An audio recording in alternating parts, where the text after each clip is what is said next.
Hi friends, welcome to Satya's Lifestyle channel. இன்னைக்கு நம்ம பார்க்க போற ரெசிபி வறுவல் மீன் குழம்பு தான் பார்க்க போறோம். நம்ம எப்போதும் மீன் குழம்பு வைக்கிற மாதிரி இல்லாம கொஞ்சம் டிஃபரண்டா பண்ண போறோம். இது நல்லா டேஸ்டாவும் நல்லா இருக்கும். நான் இன்னைக்கு கடாயில தான் பண்றேன்.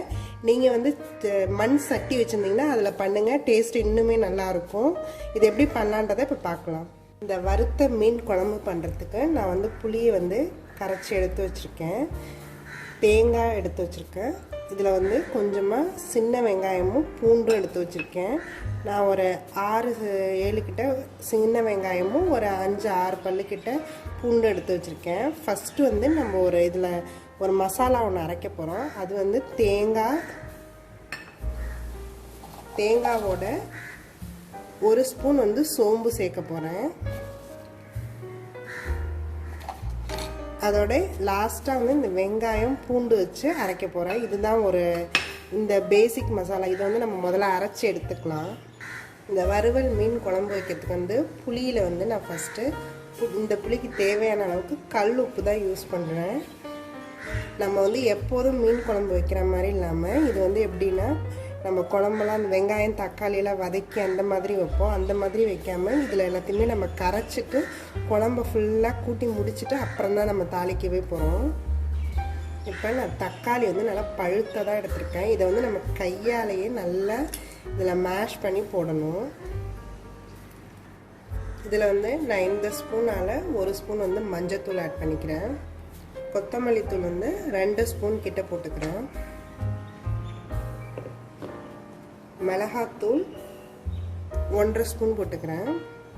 ஏன்னா நான் பச்சை மிளகாவும் இதில் ஆட் பண்ண போகிறேன். அதனால் இது ரொம்ப காரமாக இருக்குங்கிறதுனால நான் இதில் 1.5 ஸ்பூன் போட்டுக்கிறேன். இதையும் நம்ம கையால் தான் மிக்ஸ் பண்ண போகிறோம்.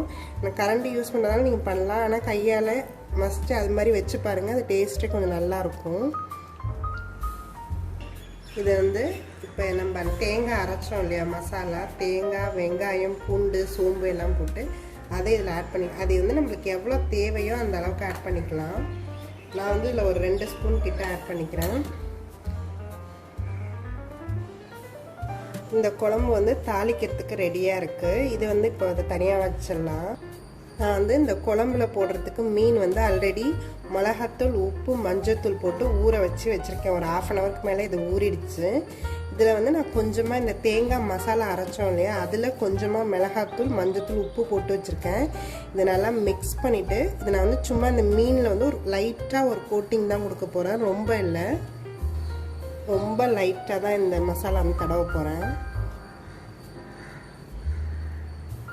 இந்த அளவுக்கு நம்ம தடவினா போதும். லைட்டாக அதில் இருந்தால் போதும். இந்த தேங்காய் மசாலா இந்த மாதிரி எல்லாத்தையுமே நான் ரெடி பண்ணி வச்சுக்கிறேன். இது மாதிரி நான் எல்லா மீனையுமே ரெடி பண்ணி வச்சுட்டேன். இதை நம்ம இப்போ எல்லாத்தையும் ஃப்ரை பண்ணி எடுத்துக்கலாம். இந்த மீன் எல்லாத்தையும் வறுக்கிறதுக்கு நான் கொஞ்சமாக எண்ணெயை ஊற்றி காய வச்சுருக்கேன். இல்லை நான் கொஞ்சமாக கருவேப்பிலை போட்டுக்கிறேன்.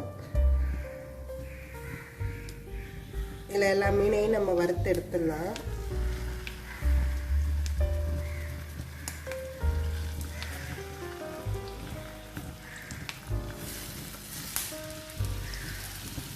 நம்ம இந்த மீன் வறுத்திட்டு நேரத்தில் நம்ம குழம்பை தாளிக்க ஆரம்பிச்சிடலாம். நான் கொஞ்சமாக நல்லெண்ணெய் தான் ஊற்றிருக்கேன். நான் நல்லெண்ணெய் தான் பண்ணுவேன், அதனால் ஊற்றிருக்கேன். நீங்கள் குக்கிங் ஆயில் கூட இது யூஸ் பண்ணிக்கலாம். எண்ணெய் நல்லா காஞ்சிச்சு. நான் கருவடகம் தாளிக்கிறேன். நீங்கள் கருவடகம் இல்லைன்னா கொஞ்சமாக கடுகு வெந்தயம் சோம்பு போட்டு தாளிச்சிக்கலாம்.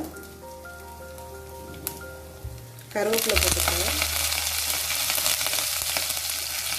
பூண்டு இந்த மாதிரி இடித்து வச்சுருக்கேன், அதையும் ஆட் பண்ணிக்கிறேன். இந்த பூண்டு நல்லா வதங்கிடுச்சு. நம்ம குழம்பு ஏற்கனவே ரெடி பண்ணி வச்சுருக்கோம் இல்லையா, அதை இதில் ஆட் பண்ணிக்கலாம். இது நல்லா கொதிக்கணும். ஒரு கொதிச்சா போதும். இது ரொம்ப நேரம் கொதிக்கணுன்றது இல்லை. இந்த மீன் எல்லாமே நல்லா வறுத்தாச்சு. 2 சைடுமே நம்ம இதை எடுத்துடலாம்.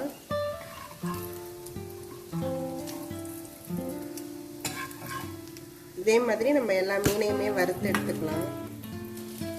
நான் 2 மிளகாவை இந்த மாதிரி கீறி வச்சுருக்கேன். அதையும் இதில் ஆட் பண்ணிக்கிறேன்.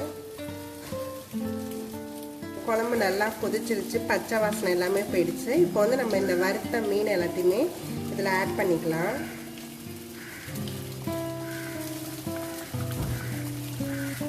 இது வந்து ஒரு 2 மினிட்ஸ் வந்து நம்ம க்ளோஸ் பண்ணி வச்சு கொஞ்சம் கொதிக்க விட்டுடலாம்.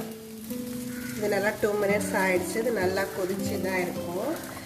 இந்த ஃபிஷ் குழம்பு வந்து இப்போ ரெடியாக இருக்கும்.